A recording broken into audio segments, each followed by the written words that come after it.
Welcome, Marco here from the Vaticants, and welcome to a review. Say hi to Layla. Hi, baby. Welcome. You know what? You want to be part of the review, baby? If you own cats, you know how crazy they get with boxes. Welcome to this review today for this, I should say, highly controversial Les Paul. The 2020 Gibson Les Paul Slash collection. And not only is the guitar controversial, but this model specifically, and by the Butterscotch AFD. First and foremost, thank you for all the good comments so far, and please subscribe, support the channel. You know I do this for fun. I also real quick want to give a big shout out to musician's friend who hooked this up, and I even get to keep this thing, which is really, really cool. I do want to do something right now that I have never done in any of my reviews, and that's put a little disclaimer because, you know, I saw these at NAMM in January and spent about an hour playing them. And that day, and I haven't played them since, that day I was not very impressed. Essentially, as Gibson even calls it, Gibson 50 standard slash model, I felt like I left just with that bad taste in my mouth. It was just a regular 50s standard with a $500 premium, yet lesser pickups. And then we'll get to all of that. So they just felt there was nothing special about them. For you, I mean, special with respect to what I expected a $3,000 signature Les Paul to be. And it could have, maybe I just had a bad day. I don't know. Maybe it was just at the moment. For you who don't know, I own a lot of AFD stuff, including the amp. I had countless USA AFDs, which I think is a phenomenal guitar. Officially limited to 1200 models, even though they actually made more of them.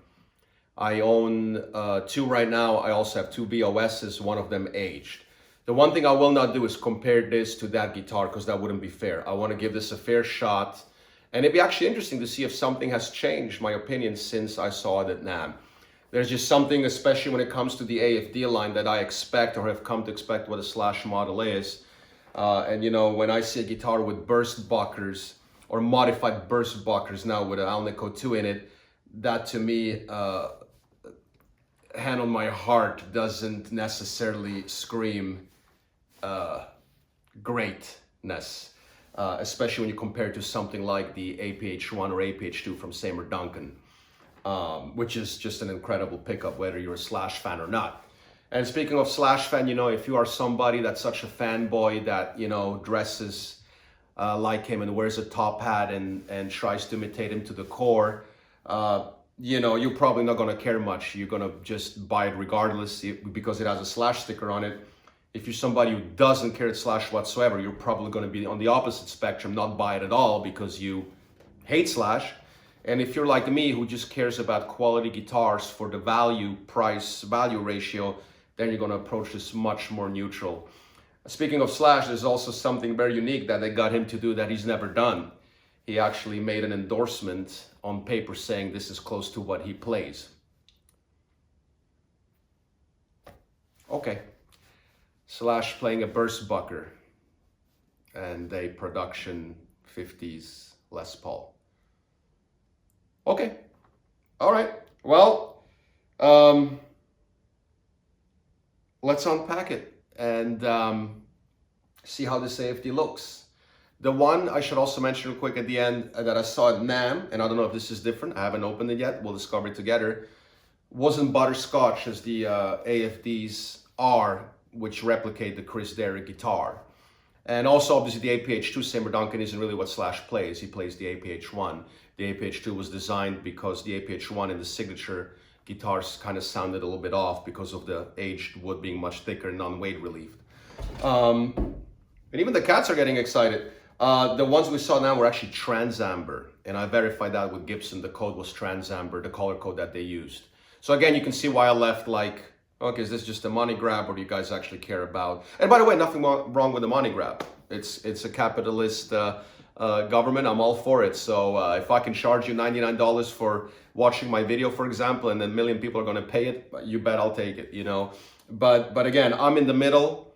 I own a lot of signature stuff, and I'm a little bit more neutral with respect to what I expect for a $3,000 guitar.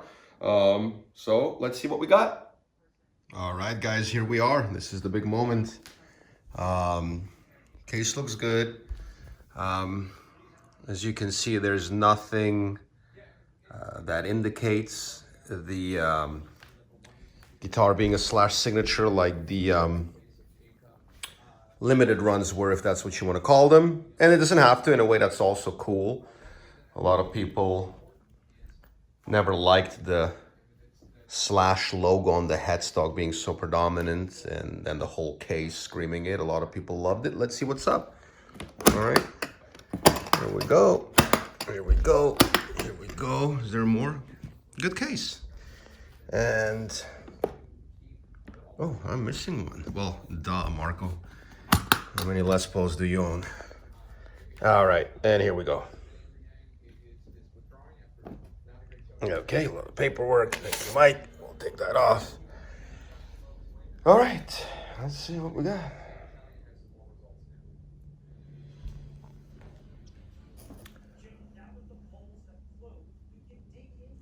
Apparently you have a black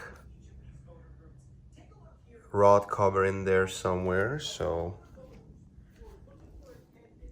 you can right away smell that Gibson case smell.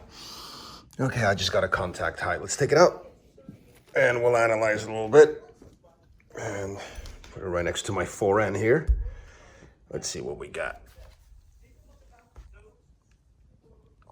And this is a little bit darker than the ones at NAMM.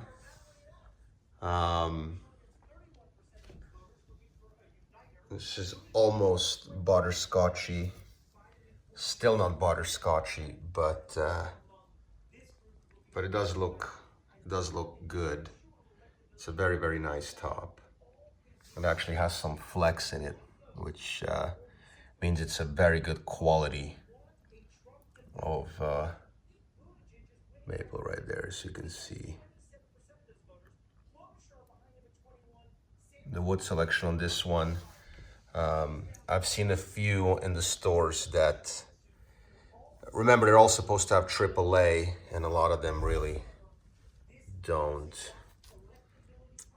If you remember, on the AFD, Slash uses the Pro Gear, which has a lock here. This does not. These are modified burst buckers, and this one is particularly dirty. And regardless of, I get to keep the guitar, which is phenomenal, but I can tell you those pickups will be gone, because I already have a lot of Slash sounding pickups, including the original ones. So I just will not be owning a Les Paul with a burst bucker in there. You can also tell that originally the AFD had one side where it wasn't wrapped. This does not replicate that at all. Neither does the fact that these should be Seymour Duncans, nor does it have the Pro lock on here. The rosewood looks good. It's a nice dark piece. That just feels smooth. Just yeah, I mean, at the end of the day, it's a 50s Les Paul, and let's see the back. Red as it should be. You have the locks, the Dunlop locks, which is cool. Looks good. There's your $500 sticker. And okay, yeah, no, let's put a little bit under the light and see how it looks under the light, and then we'll open up the cavity and see the craftsmanship. Here's a couple of pictures outside. I just wanted to give you another look just under natural light, even though it's getting a little almost twilight here, but it's a really, really nice top. It really, really is. Fretboard on this one is really nice because it's very, very dark. And it just, as you know, with these AAA tops, they change depending on light. As you can see right there, they get darker.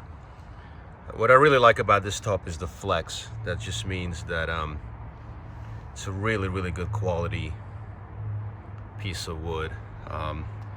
Obviously maple mahogany combination between the top and the back. So just a gorgeous instrument.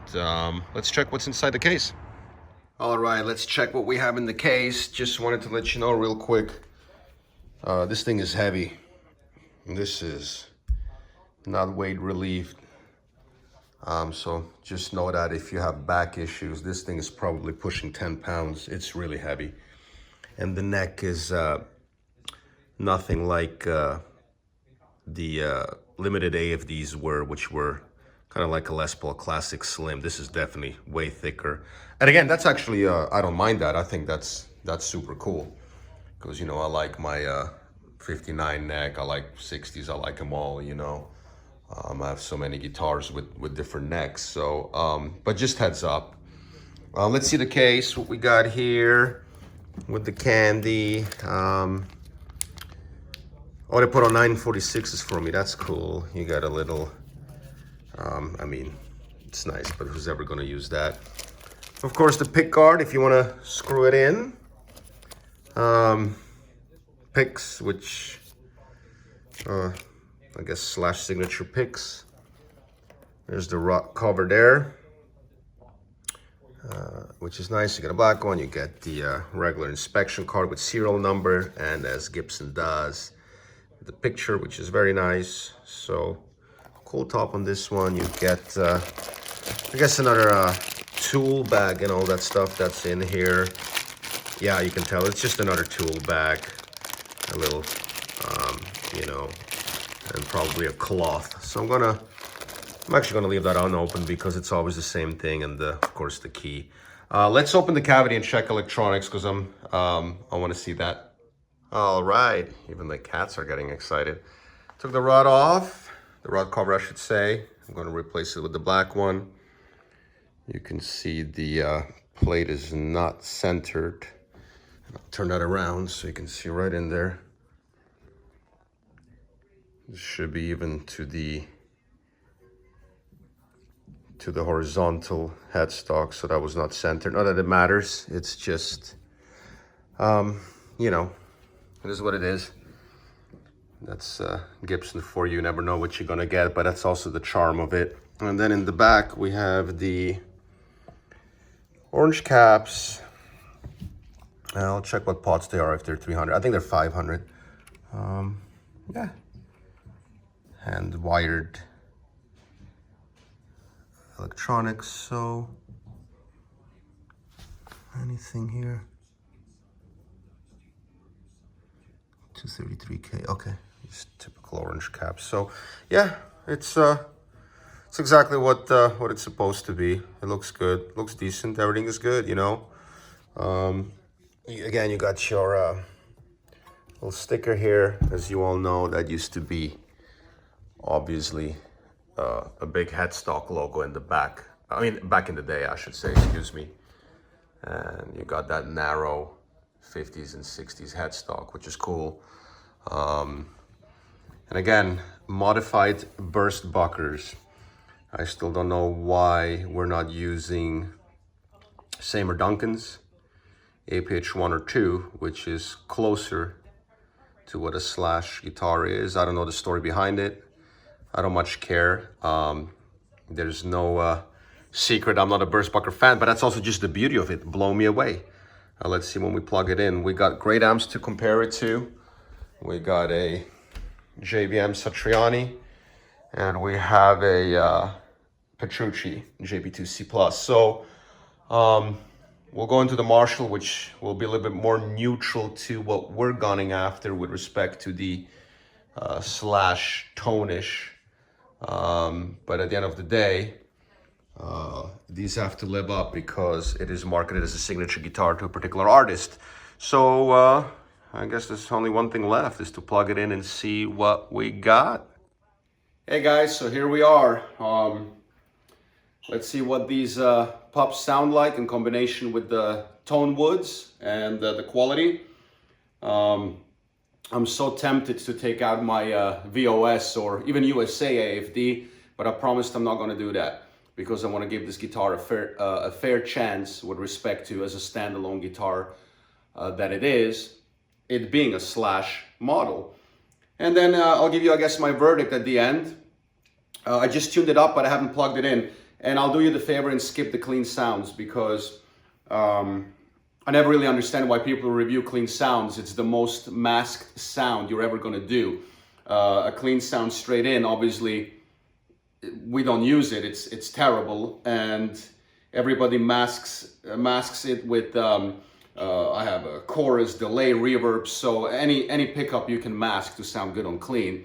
And a dry clean sound wouldn't make sense to test, because it would sound just miserable, and I mean just like this.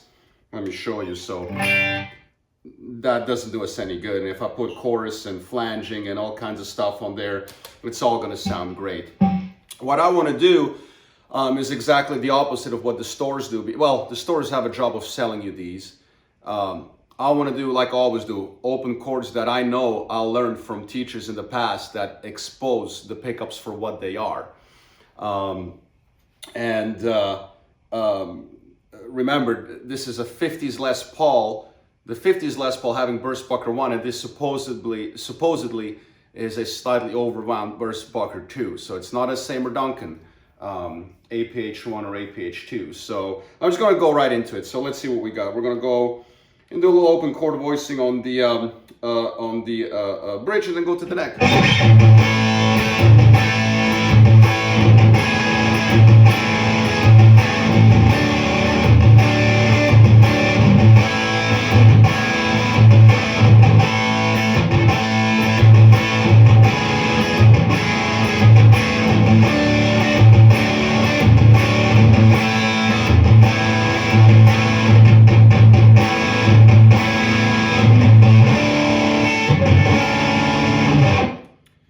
Very bitey. This to me sounds more like a 57. It's very aggro, and one thing you got to know about me is I know pickups really well, and I especially know the Gibson pickups, and it totally has that kind of burst bucker muddiness to it, which I can tell from a mile away, because I played it for thousands of years, you know, and it's also why it's across the board globally considered everybody's least favorite pickup. The burst bucker was supposed to be really modern, just whatever.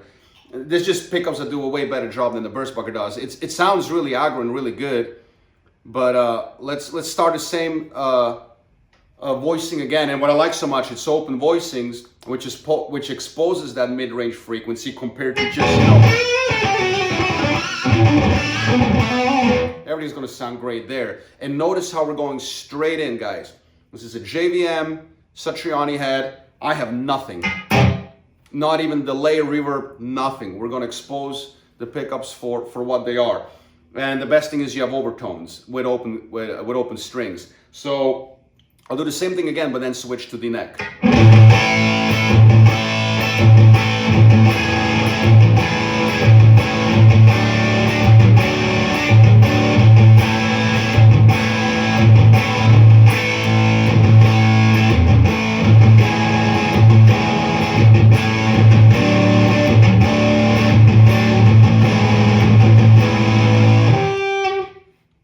It's good.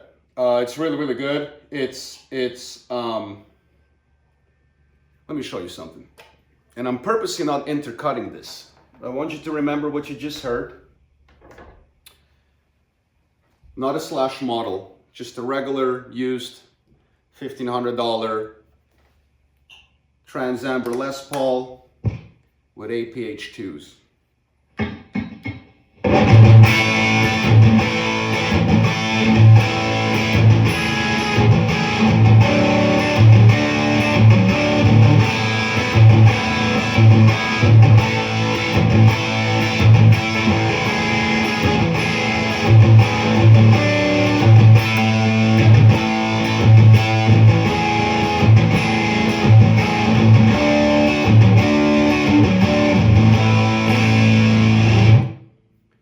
Tell from a mile away, I don't care if you're a Slash fan or not, and I'm representing the day, the difference in mid-range clarity, the difference between an in-house made pickup that's trying to mimic something, and a pickup that specifically for the last 20 years has been made to sound a certain way and perfected. So if you remember the clarity of the mid-range that you just heard, back to the slash bucker, listen to the muddiness in this voicing right here.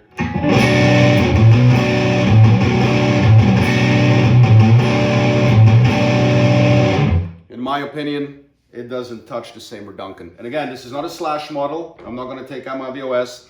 This is a regular Les Paul standard that I put slash pickups in there because of how big of a fan I am of the Seymour Duncan APH 2s. They're incredible pickups, and I always used to tell people, it doesn't matter if you're a slash fan or not, they're just that good of pickups if you like that crunchy mid-range. And right off the bat, they sound way more slash to me than this does. But now, let's mask it a little bit. We'll give it a little bit, excuse me while I reach here, a little bit delay and a little bit of verb here. Okay, and let me see, just making sure that's on. There you go. And now we have a little bit of a more realistic sound the way it would be in a live setting. Okay, and you know what I'm going to do is just compare slash buckers to the actual pickups that it's trying to emulate. However, I'm not going to intercut it. I want you to have that fresh, I just heard it, how impressed am I by it, switching to the next pickup, which is the one this pickup is based on. And then your brain, with having that extra few seconds in between, will right away know if it's more taken by a certain pickup or more taken aback by a certain pickup. And we'll start with the, we'll do a lame ass phrase, very simple, with overtones, grinds, and we'll do on the bridge and then to the neck. Let's go here. I'll give you a simple bluesy phrase.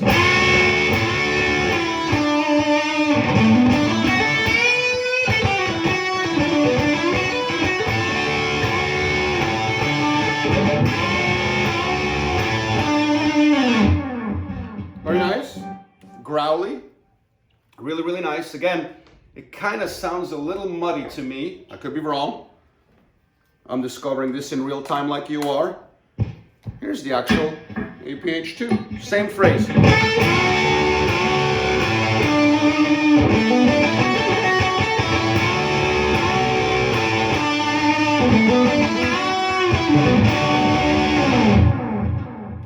It sounds to me, and again, of course, you would have your amps modified and tuned anyway. I'm going straight in with a little delay on a typical rock setting. It sounds to me this has a little bit more body to it. And mind you, this is a weight relief guitar. The slash one isn't. Okay? So, let's go again. Same phrase, but we're gonna go on the neck pickup. I'm purposely keeping it very simple. And no gimmicks in the store with $1,000 mics. You don't, just the difference in comparisons how the overtones trigger the pickup, even on an iPhone microphone. I have a Royer 121, a Mojave 401 at 57. I can mic it up and sound it incredible, but this is just a fair, call it shootout. Same phrase, simple, boring blues, pentatonic phrase on the neck now.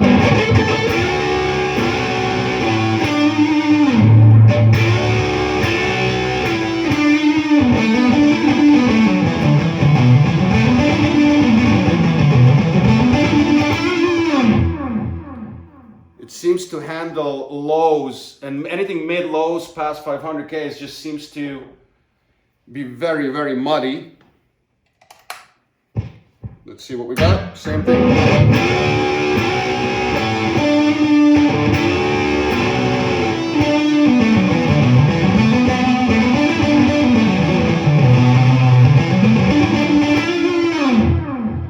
This to me sounds a bit more contained. Let's try something here. Put them both on the middle pickup. Watch the resonance, okay? And again, real time, nothing being intercut. Let's see. Watch the resonance.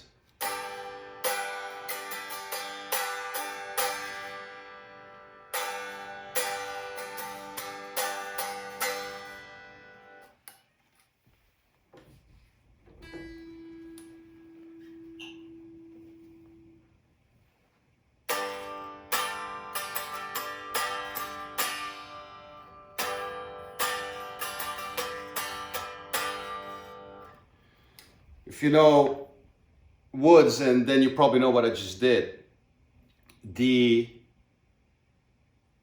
weight relief Les Paul here clearly has less resonance to it, obviously, because it has less wood. I mean, deaf person can hear that. Yet, the pickups in the low range are clearer. Means they're wound more specifically and accordingly to handling those low overtones. That's why these pickups are $200, because they're very specifically wound for a certain mid-range and low range, which in Slash's case is exactly that tone he changes. And why he changed the APH1 to the APH2, because of the very thing we just did. When they gave him certain models, it sounded kind of thin. So the APH2 adjusted that and gave it a little bit more overtones. I'll show you what I mean by that. I have a feeling as we go up the fretboard that the APH2 is going to handle it better. And by the way, I kind of pretty much imagined that to begin with, unless a miracle happens and these Buckers were going to truly be that incredible of pickups. But at that point, there would have to be $500 pickups, and at that point, this guitar will be $3,400 and not $2,900. So what I want to do now is I want to go up a little bit, because when you are around the 20th fret, it really exposes the mid-range even more, and especially how it gels with the high-end range. And the APH 1s and 2s were kind of designed for that, to keep that mid-range, kind of like that Slash crunch, because he really doesn't pay heavy gain. He kind of has a higher crunch gain to his sound. So I'm interested to see how that's going to compare to the very pickup this is trying to simulate. So we'll go 20th, same exact phrase, and we'll go real time, and let's go with the Slash Buckers first.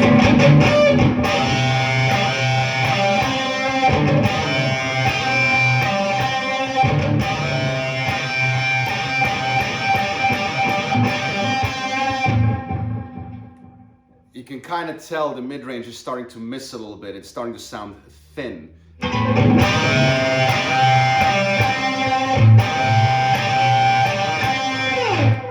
Well, let's see. I don't know. APH2s. Same exact phrase.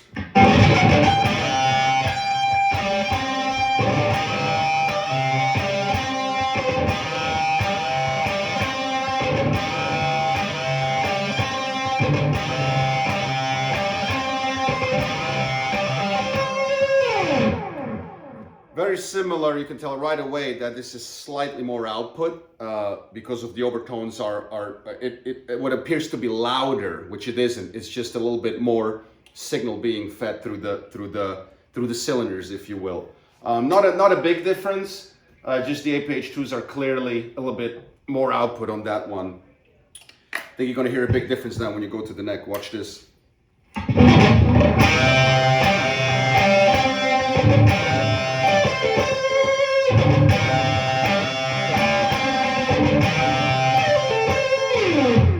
That's where you can tell it's starting to get a little muddy. And let's see how the APH2s handle that. Remember what you just heard. Sounded good. Does this blow your weight up? Much clearer.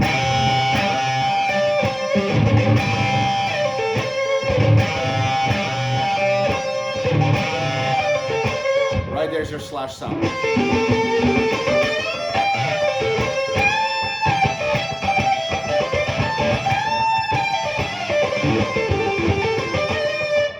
Watch the clarity of that mid-range, which is what this pickup is designed to do. Just watch the incredible, you know what, I'm going to just loop it for you for 10 seconds. Just listen to this.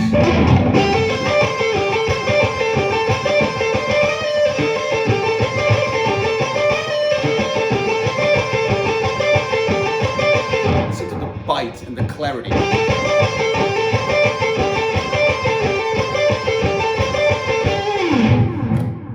Slash Bucker. That was incredible bite, incredible clarity you just heard. Listen to this. Same thing.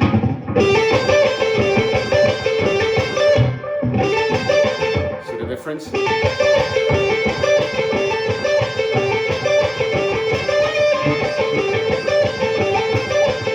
No bite.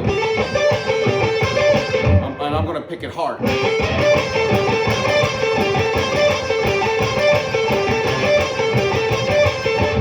Doesn't have the character.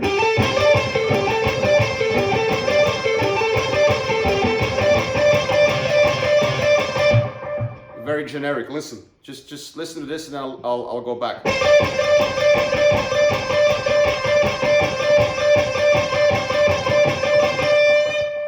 Muddy. No mid-range punch. Punch is the right word. Watch this, the same phrase. I already know. I know this pickup so well.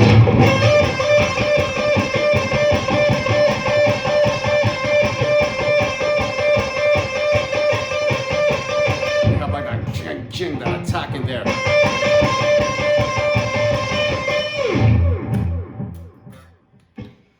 Chordal structure, 1 and 5, basically as rock as it gets. Let's compare that, and let's do reverse.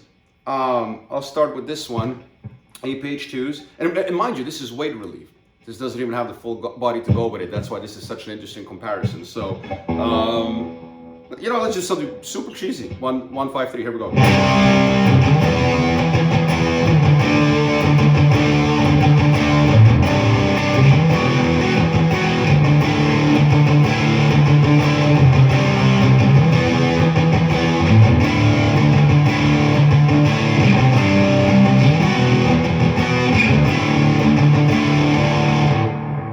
The overtones are phenomenal. I mean, just, you know, if you're a Slash fan, you can just tell it's an APH2 from a mile away. It's just, it's like instantly obvious. Same phrase on the bridge.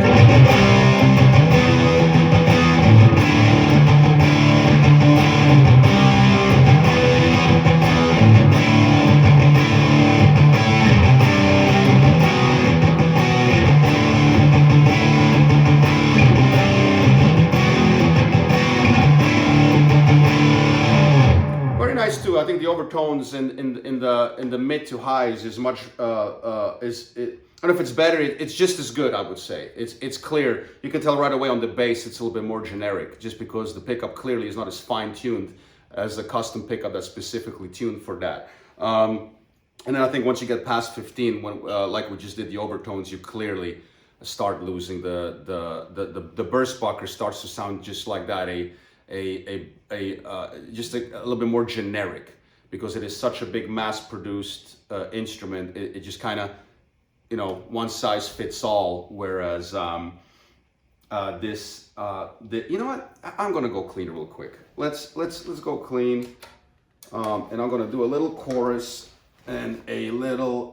We're gonna do a little delay. So let's go.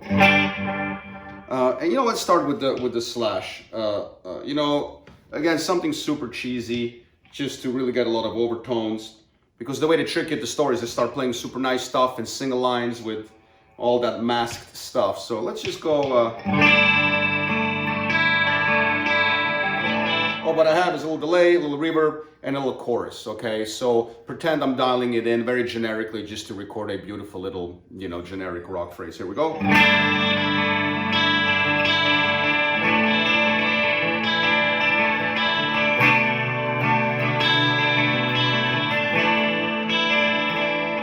Same phrase on the neck.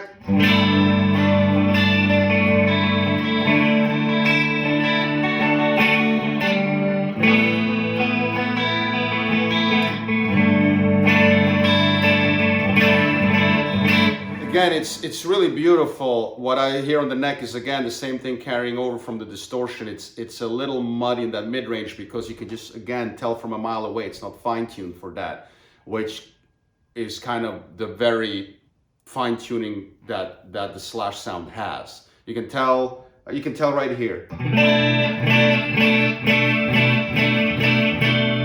So again, very bitey.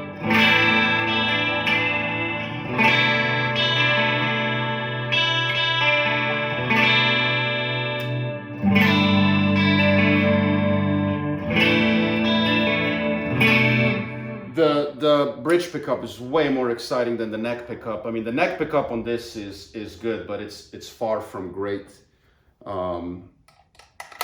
Let's hear it. Same exact thing. Hear that warmth?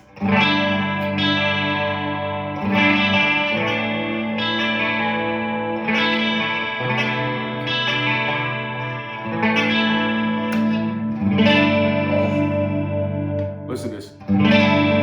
This is the neck. Listen to the bite it has in the mid-range. Just listen to the bite. Forget, even don't listen to me, just listen to the bite.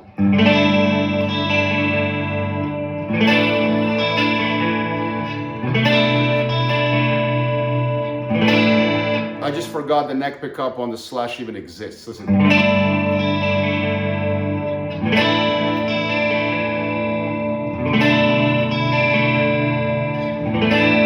Listen.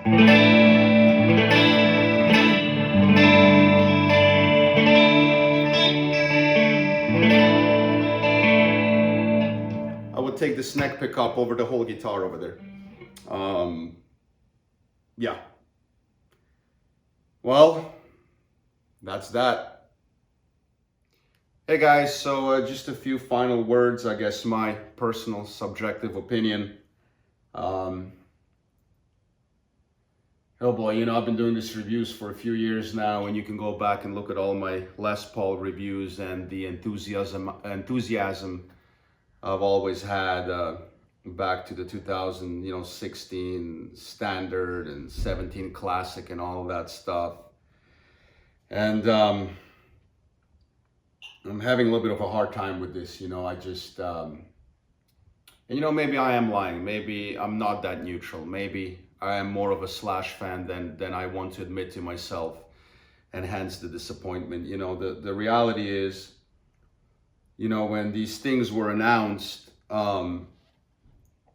I was so stoked. I posted right away in my Les Paul group, and I was like, oh my God, Slash line, and you know, and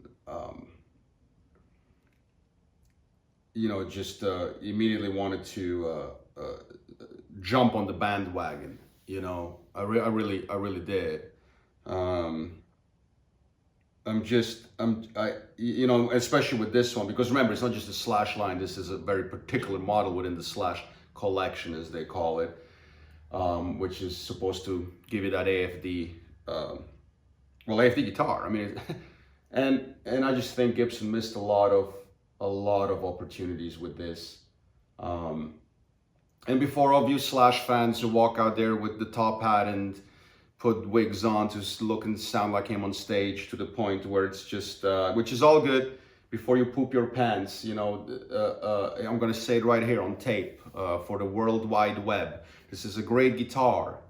This is a great guitar. There's nothing wrong with this guitar. It's an awesome guitar, and you have a little Slash sticker here, and you're all good, man. Everything's gonna be fine. Relax, take a breath. But the reality is, this is probably the least Slash guitar that I've ever owned or played with a actual official Gibson branding on it. And quite frankly, the least, or actually the last Slash guitar I would recommend to you if you want the Slash experience. The reality is that, to me, a freaking Epiphone with the Slash Epiphone is more of a AFD to me than this is, to be perfectly honest with you, because it has the very important thing that makes the car. And there's a famous saying about the Ferrari: we make engines, the car we throw in for free. And I just don't see how a modified burst bucker is gonna, you know, it's like Lexus now buying Ferrari and then building an engine like Ferrari builds and putting it in the Lexus or in the Ferrari and then telling you you know, I mean, you get where I'm going with this, man. And the problem is also, why not separate the line out? You're basically saying, I'm here on the Musician's Friends website. By the way, I want to thank these guys again for providing this for the review. You know, it's a 50s Les Paul. So in that case, all the 50s Les Pauls are Slash models then, right? If the Slash model is this guitar, then basically the whole line is a Slash model. So why would you then spend $29.99 when you can spend $24.99 and just for $200 go buy actual Seymour Duncans, and then you actually have more of a slash guitar than the $3,000 is with the Gibson in-house pickups. So I'm fucking confused. What exactly am I spending $500 more than if I'm buying this guitar? What, for the color code? I mean, here it is. Here's a tobacco burst, which is what the November burst is, a tobacco burst. So I don't understand. I spend $500 more. I don't get a butterscotch. I get a Trans Ember. I don't get the Seymour Duncans. What I get is a sticker and an unauthentic color, no Tone Pro parts, no authentic pickups, no simulation of the wiring, and no real reflector knobs. And so what am I paying for exactly? I'm paying for the sticker and well, that's basically it. I'm paying for the sticker. And why, I don't understand. In that case, all the 50s are basically slash models. Oh, that's right. You took the Burst Bucker one and slightly overwound it, so it sounds more like the Seymour Duncan APH1. So why not just buy a $1,500 used classic or standard with the same Trans Amber top, and then actually put Seymour Duncans in it, and then actually have something that's actually closer to what the actually slash AFD is. Or have a better one for you. Why not just add the extra $500 or whatever, and then go buy an actual AFD, which is a beautiful guitar, limited, and probably right now is shooting up in value because this shit is diluting the market. And again, you slash fans, before you poop yourself, it's a great guitar. But shouldn't you as a slash fan be actually upset then? Shouldn't you as a slash fan, at least when you think of AFD, expect something like an APH1 or APH2, and then we're back to why not actually use the actual pickup? Shouldn't you expect certain things that Slash actually has used? And I know they got him to say you're playing this now, and you probably do now, but of all the Slash models, this is a Slash inspired guitar. That's all this is. And to me, that's just very disappointing. And what's even more disappointing is the premium from a really good guitar, which is way more authentic in what it is, because they did a great job with this when they came out a couple of years ago with the 50s and 60s line. By the way, the AFD has a much slimmer neck than this anyway. So a beautiful guitar. If you want to sell yourself that this is a Slash guitar with Gibson in-house burst buckers and Trans Amper, that this is an AFD, then it's a free country. You go ahead and do that. But for $3,000, I would have expected more than just taking an existing line and putting a little sticker on it. So you can make this more Slash by actually putting Slash pickups in it, for one. But then you're back to want to just add the $200 and actually buy a beautiful USA limited AFD, which actually, you know, is a little bit more, they're great guitars. Again, I'm not going to take it out and compare this, I promise, as badly as I want to do it.